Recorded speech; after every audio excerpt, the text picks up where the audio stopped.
और 10 मई से चारधाम की यात्रा शुरू होने वाली है, जहां आपको बता दें कि चारधाम यात्रा को लेकर तैयारियां अब युद्ध स्तर पर जारी हैं, जहां अवैध रूप से खड़े वाहनों के खिलाफ अभियान चलाया जा रहा है।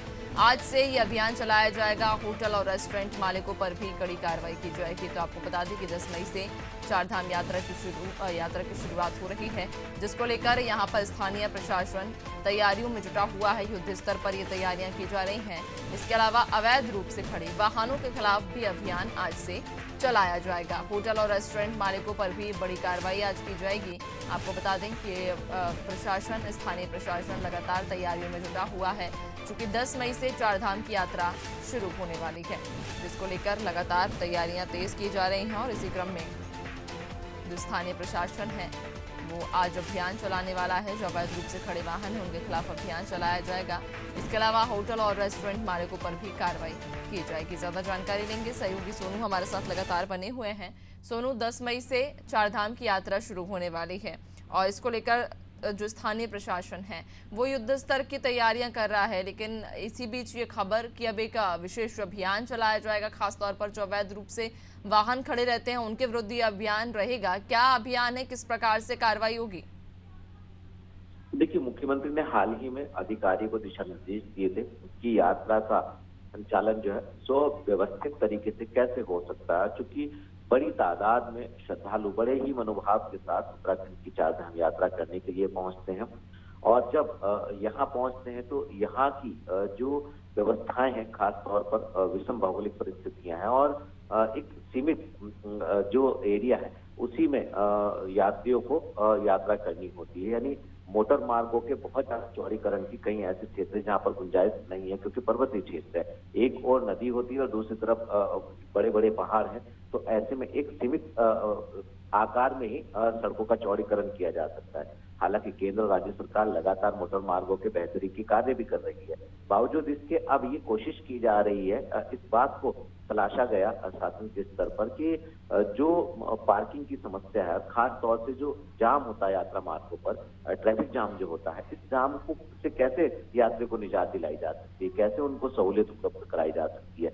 तो इसी को ध्यान में रखते हुए आज चलाया जा रहा है। और इसमें जो स्थानीय लोग हैं जिनकी लापरवाही सामने आएगी उन पर भी एक्शन लिया जाएगा, चाहे वो होटल संचालन करने वाले हों, चाहे वो रेस्टोरेंट के स्वामी हों, या इसके अलावा चाहे वो यात्री हो या अन्य जो भी लोग हैं स्थानीय स्तर के, उनके जो अवैध रूप से सड़कों के किनारे पर वाहन पार्क किए हुए होते हैं, इसको व्यवस्थित करने के उद्देश्य से ये अभियान चलाया जाएगा, ताकि जब से यात्रा शुरू होगी उसके बाद यात्रियों को किसी भी तरह की परेशानियों का सामना ना करना पड़े। इसके साथ साथ जो जिस तरह से हवाई सेवाओं के लोग अलग अलग क्षेत्रों से ऑनलाइन टिकट बुकिंग करा रहे हैं, इस पर भी अब पुलिस की पैनी नजर आ रही है। और कई ऐसी वेबसाइट्स हैं जो फर्जी तरीके से टिकट बुकिंग करा रही थी, उनको भी साइबर पुलिस ने बंद कराया है। तो अलग अलग स्तर पर अलग अलग विभाग के अधिकारी अलग अलग व्यवस्थाओं को अंतिम रूप देने की कवायद में जुटे हैं। इसी परिप्रेक्ष्य में आज हम देख सकते हैं कि इन वाहनों के खिलाफ जो ये अभियान चलाया जाएगा, और दूसरी तरफ जो राज्य सरकार है वो लगातार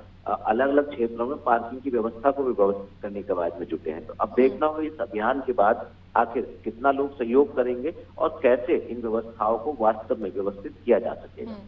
ठीक है सोनू, लेकिन जिस तरह से यहाँ पर अगर हम चारधाम यात्रा की बात करें तो चारधाम यात्रा चूंकि 10 मई से शुरू हो रही है और अक्सर ही ये देखा जाता है, चूंकि इस यहाँ पर ये भी कहा जा रहा है कि होटल और जो रेस्टोरेंट मालिक हैं उन पर भी कार्रवाई की जाएगी। अब जब चारधाम यात्रा शुरू होगी, जब श्रद्धालु बड़ी संख्या में आएंगे, तो कई बार ये भी देखने को मिलता है कि जो अन्य राज्यों से या अन्य जो स्टेट से यहाँ पर श्रद्धालु पहुँचते हैं उनके साथ कई बार अक्सर लूटपाट की जाती है, कई बार धोखाधड़ी उनके साथ में हो जाती है। खासतौर पर होटल रेस्टोरेंट जो मालिक होते हैं वे भी इनमें संलिप्त पाए जाते हैं। अब इसको लेकर क्या कोई खास इंतजाम किया गया है? अब देखिए, जो यात्री यात्रा करने के लिए यहाँ पहुंचेंगे उनकी सुरक्षित यात्रा हो, इस पर पुलिस विभाग का फोकस होता है। और चूंकि पुलिस विभाग को पहले से ही मुख्यमंत्री दिशा निर्देश दे चुके हैं, मुख्य सचिव दिशा निर्देश दे चुकी हैं और लगातार मॉनिटरिंग भी की जा रही है। तो ये कोशिश रहेगी पुलिस विभाग की कि एक यात्री जो जिस मनोभाव से, जिस श्रद्धा भाव से उत्तराखंड देवभूमि पहुंच रहा है, वो एक अच्छा संदेश लेकर के आए, क्योंकि हम उत्तराखंड को संस्कार भूमि भी कहते हैं। तो संस्कार का एक संदेश यहाँ से लेकर के जाए। और पर्वतीय क्षेत्रों में जहां तक आपराधिक गतिविधियों की बात है और आपराधिक जो घटनाएं हैं, इनका ग्राफ, जो हमारा अनुभव है, वो बहुत कम है। जो उत्तराखंड के मैदानी क्षेत्र हैं, जो चारधाम यात्रा के प्रवेश द्वार है, ऋषिकेश है, हरिद्वार है, देहरादून है, ये जो क्षेत्र हैं, इन क्षेत्रों में जरूर इस तरीके की कई बार वारदात सामने आती है। लेकिन जैसे जैसे आप चारधाम यात्रा मार्ग पर आगे बढ़ेंगे, वैसे वैसे इस तरीके की घटनाएं अक्सर जो हमने देखा है वो कम होती है। बावजूद इसके जिन क्षेत्रों से इस तरीके की सूचना आती है या कहीं इस तरीके की कोई वारदात सामने आती है, तो उसको पुलिस प्रशासन पूरी गंभीरता से लेता है। और यही वजह है कि एक के बाद एक नए नए एक्सपेरिमेंट भी यात्रा मार्ग पर किए जा रहे हैं, चाहे वो सीसीटीवी कैमरे हों, चाहे वो सिविल वर्दी में जो है पुलिस कर्मचारी हो, खुफिया विभाग के अधिकारी हों, या इसके अलावा जो स्थानीय लोग हैं उनका सहयोग हो। तो ये कहीं ना कहीं, चाहे इसमें स्थानीय लोगों की गलती हो, चाहे वो बाहरी क्षेत्रों के लोगों की कहीं ना कहीं इसमें लापरवाही हो, दोनों को ही ध्यान में रखा जा रहा है। और यदि कहीं पर कोई भी गलती किसी की भी व्यक्ति की सामने आती है, तो उस पर तत्काल एक्शन लिया जाएगा और उसमें जो मुकदमा है वो भी दर्ज किया जाएगा, ताकि जो यात्री है वो एक अच्छा संदेश लेकर के उत्तराखंड से वापस जाए। ठीक है, बहुत शुक्रिया आपका, बने रहिएगा और भी अपडेट्स लेंगे।